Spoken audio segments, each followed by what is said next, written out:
What's going on, guys? Welcome to our new offices here at the Cobble Group Parasol Management and Hamilton Development. We moved in actually next door to the wash. If you've been following me for a little bit, you know that was the car wash project that we turned into 5 micro restaurants and a bar. Today, we're gonna be diving into an Airbnb development that my team and I are looking at. It's a project that I already own, so we're just looking at redeveloping it into something else. So let's get in the car and head on over there.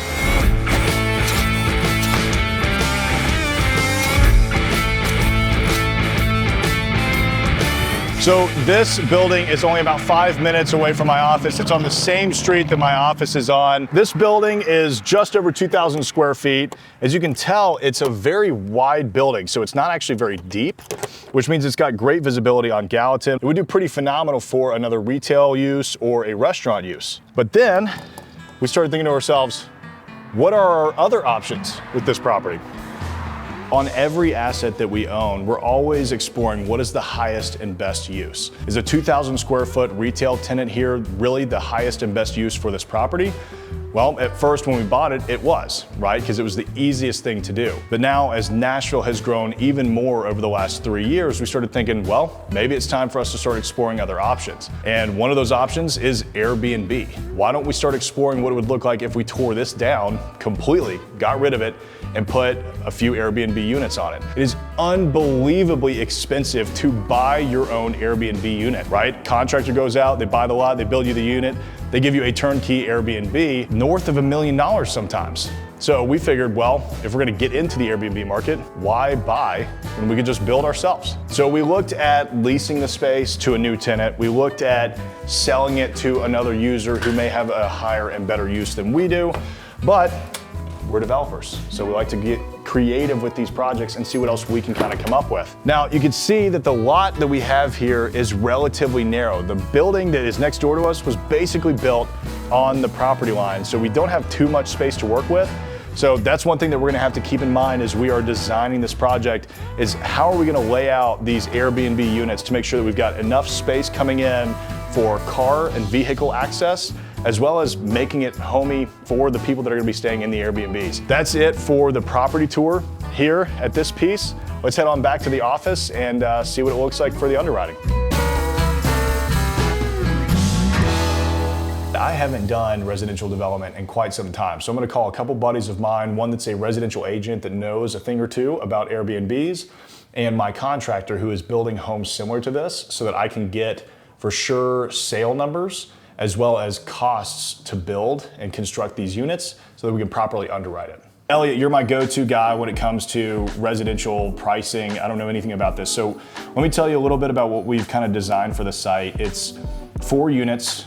Each of them is gonna be about 4 bedrooms, 1,740 square feet. You know where they are in East Nashville.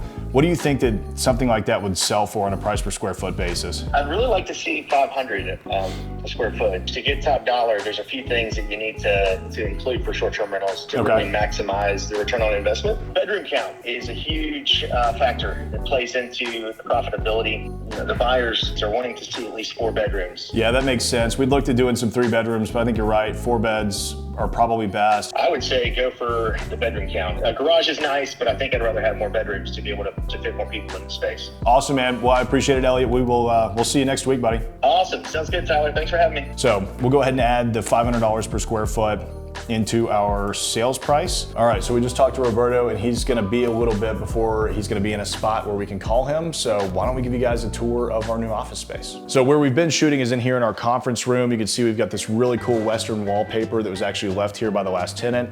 When we moved in, we figured, hey, this is actually pretty neat. We like sitting in this room. We're gonna keep it. So this house was actually used as an Airbnb, funny enough, before we bought it, which means that they built out a full kitchen in this space, which is pretty nice to have. We've never had anything like that in our offices before, and makes it very easy if you wanna eat lunch on site. Back over here, we've got our main entrance and what I like to call kind of the broker bullpen. This is where the brokers can kind of just drop in, set their laptops up and work a little bit. Being next door to the wash, that's kind of how we found this property. The owner of this property called us to see if we would actually list and sell it for them. And after discussing pricing with them, I just said, hey, what if we bought it? And they completely agreed. They said, that's kind of what we were hoping you would do. So upstairs, we've got all of our offices. I actually have all 3 of my companies in here. So we've got the Cobble Group, Parasol Management, and our development team. This is kind of my pseudo office. I never really dropped down in here. We've got our office for the development team right here. And this is where James stays, is back in this office over here. Let's go look at the outside because we're working on something pretty exciting out there that hopefully we'll be able to share with you all one day. One of the reasons that we were actually able to make the wash work with 5 restaurants and a bar and 0 parking spaces is because there are no parking requirements on this section of East Nashville. Because of that, we started exploring what other really cool, unique buildings can we create over here to make this even more of a destination with the wash. And so we're actually gonna be getting rid of our parking lot right here and turning this into another concept that my team is working on right now. So hopefully we'll be able to share that with you all soon. It's really neat and certainly gonna be a unique asset for the East Nashville neighborhoods. So I actually made this. One thing that I like to do in my free time is a lot of woodworking. So I'm building out a shop at my farm right now so that I can work on more of this kind of stuff, but I figured why not have a really cool custom sign for the office? All right, Roberto with Jackson Builders here in Nashville is ready to hop on the phone now, so we're gonna go through the construction numbers with him. These are my go-to guys when it comes to building residential real estate because not only are they third-party contracting out the builds for some of these residential units, they're actually developing units themselves. So they really understand it from both the construction and the development side. Hey, Tyler. Yo, what's going on, man? I'm in Cancun, and I'm sitting on our little front porch right now at our swim-up hotel room. Wow. Just rub it in, man. Awesome, dude. Well, hey, wanted to give you kind of a high overview of what we're looking to build here. It's about 4 units. We're probably gonna have them sharing party walls. 4 bedrooms, about 1,740 square feet. So what would you estimate on kind of the cost per square foot to build, vertically, horizontally, everything? I've seen it probably as low as the mid 150s, 155. And we've got some that are much nicer that go all the way up to 175. So I think, somewhere in the middle of that range is probably a safe estimate. For the horizontal is usually 50 to 70K per pad. And that would include clearing the site, whatever initial grading you have to do, utilities, stormwater, concrete, flat work, and landscaping. So for 4 units, you're thinking probably around 200,000, give or take, for horizontal? Yeah. Mm-hmm. In that site development number, are you including demolition and site preparation, or is that a separate item?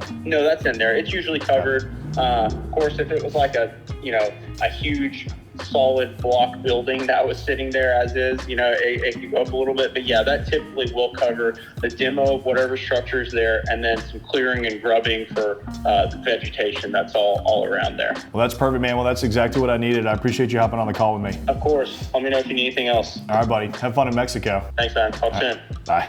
Wouldn't mind being on the beach right now. Okay, now that we've gotten the numbers from both Elliot and from Roberto, let's dive into this underwriting spreadsheet and see what the numbers will be. So this is a spreadsheet that I have created that we're actually going to launch at some point on our website. I believe by the time this video is live, it will be ready for you to buy if you want it. But this is a spreadsheet that we use to underwrite all of our residential development deals, whether you're doing Airbnb or just single family homes, because it's designed to go through the process of building and selling. So in our demolition and site preparation, I've put 30 grand. Based on that conversation with Roberto, he had said 200 for the site development. I like to pull our demolition out and do that separately. He said probably about $165 a foot for the vertical construction. I'm gonna add in a 5% builder's fee here. That may be low. Let's do 10%. I like to be very, very conservative with my underwriting whenever I'm doing this, so that if anything happens, if we have any cost overruns, if we have any timing delays, we're still good per our pro forma. Now that we've gotten that, let me go back to our projections tab over here and actually fill this out. So we've got 4 units that are 1,740 square feet, give or take. That gives us 6,960 square feet. 4 units. Now, we bought the land a couple of years ago for a much cheaper price than this. When I underwrite deals after we've held them for a while, I actually use the new price, what we would sell it for today, as the number. So that would be $725,000. Now, I'm gonna assume a 20% down payment. A 6.5% interest rate is probably pretty close. And let's go through and fill out the rest of this. So the nice thing about this spreadsheet, you can see it's automatically populated several other tabs that we haven't even filled out yet. You can go in here and manually adjust these if you want, but I've got them based on a per unit cost. Landscape architect, I would imagine we're gonna spend about $2,000 on that one. We don't have to do any testing or engineering during construction. There's nothing special going on here. Phase 1, phase 2 environmental. We bought the property a couple years ago. We won't need that. Geotechnical report. There's a lot of buildings around this one, so we have no concern about what the soil is gonna be like. So we'll just pass over that. Agent commissions. I'm gonna assume 5%. You can typically get away with less on the listing side if you're just gonna give an agent 4 units to sell all at once. I may just have my team do this. We may hire a third-party agent. So I'm just gonna set it to 5% to assume that. And then since we're developing it, my team's gonna be managing this entire process. We're gonna charge a 5% developer fee. Typically a developer fee, if you're gonna have somebody else do the project for you, will be anywhere from 3 to 10% depending on the size of the project. So the bigger projects that we do, that'll be on the lower end, right? 3%. We've got some smaller projects where we have to charge 10% or a monthly minimum. Just doesn't make any sense. So it's looking like our total construction cost now is about $1,907,000. So we'll go back over to our projections tab and start going through the sales projections. So we put in $500 per square foot per what Elliot was telling us earlier, which gives us a total sales, so like gross sales on all 4 units of about 3.5 million. Now I come down here to our project costs and net profit. It looks like we've got about 3.5 million gross revenue, hard costs of roughly 1.5 million, soft costs of about 420,000, and then interest carry. That's really important when you're underwriting these types of deals. You can typically get interest-only loans as you are going through the process of actually building these and selling them. Most banks will give you 12 to 18 months of interest only. So instead of actually carrying the full mortgage, amortized payments, we're just accounting for our interest carry, which you can actually see over here under the interest schedule. I have accounted it for about a 9-month build. If you wanted to come in here and do something differently, you did just have to customize it. So after we subtract those costs out, that gives us a net profit of about $1.5 million. Based on our down payment, which is our capital accounts, that is the equity that you have into the project, we're gonna pay that back first, right? Because the first dollar in is the first dollar out. And then remaining, we have about $825,000 in profit. Now, typically we will have a limited partnership and a general partnership because I syndicate and raise equity from limited partners on almost every deal that we do. That means I'm going out, and you can learn more about syndication here, but I'm going out and raising capital from individual investors, $50,000 to $100,000 at a time so that they can participate in these deals. So if you see here, we would have about $412,000 in profit based on a 50-50 split to the partners, which is a 63% annualized cash on cash return and a 1.63 equity multiple. This is assuming we're getting this done in less than a year, which is very reasonable considering the type of construction that we're doing here. Those are phenomenal returns. Like, I would take that deal every day. Now it's time to dive in and determine whether we should rent these or sell them. So this is the free version of AirDNA. This is what you can use to go in and figure out what your Airbnbs could rent for today without spending $1. Right now, it's looking like most of the rentals are entire home rentals. That's usually what people go for when they want to get on Airbnb, especially in Nashville when you're coming to town with 8 to 12 people. Rental size, look at that. The majority of rentals are